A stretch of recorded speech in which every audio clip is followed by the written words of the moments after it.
ایک بار جناب بہلول کسی نخلستان میں تشریف رکھتے تھے۔ ایک تاجر کا وہاں سے گزر ہوا۔ وہ آپ کے پاس آیا اور سلام کر کے مؤدب سامنے بیٹھ گیا اور انتہائی ادب سے گزارش کی، حضور تجارت کی کون سی ایسی جنس خریدوں جس میں بہت نفع ہو؟ جناب بہلول نے فرمایا، کالا کپڑا لے لو۔ تاجر نے شکریہ ادا کیا اور الٹے قدموں چلتا واپس چلا گیا۔ جا کر اس نے علاقے میں دستیاب تمام سیاہ کپڑا خرید لیا۔ کچھ دنوں بعد شہر کا بہت بڑا آدمی انتقال کر گیا۔ ماتمی لباس کے لیے سارا شہر سیاہ کپڑے کی تلاش میں نکل کھڑا ہوا۔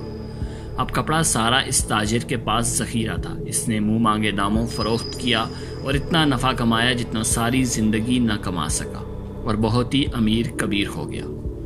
کچھ عرصے بعد وہ گھوڑے پر سوار کہیں سے گزرا۔ جناب بہلول وہاں تشریف رکھتے تھے۔ وہ وہیں گھوڑے پر بیٹھے بولا، او دیوانے، اب کی بار کیا لوں؟ بہلول نے فرمایا، تربوز لے لو۔ وہ بھاگا گیا اور ساری دولت سے پورے ملک سے تربوز خرید لیے۔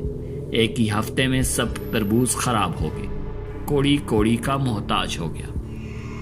اسی خستہ حالی میں گھومتے پھرتے اس کی ملاقات جناب بہلول سے ہو گئی تو اس نے کہا، یہ آپ نے میرے ساتھ کیا کیا؟ جناب بہلول نے فرمایا، میں نے نہیں، تیرے لہجے اور الفاظ نے سب کیا۔ جب تو نے ادب سے پوچھا تو مالا مال ہو گیا، اور جب گستاخی کی تو کنگال ہو گیا۔ اس کو کہتے ہیں با ادب با نصیب، بے ادب بے نصیب۔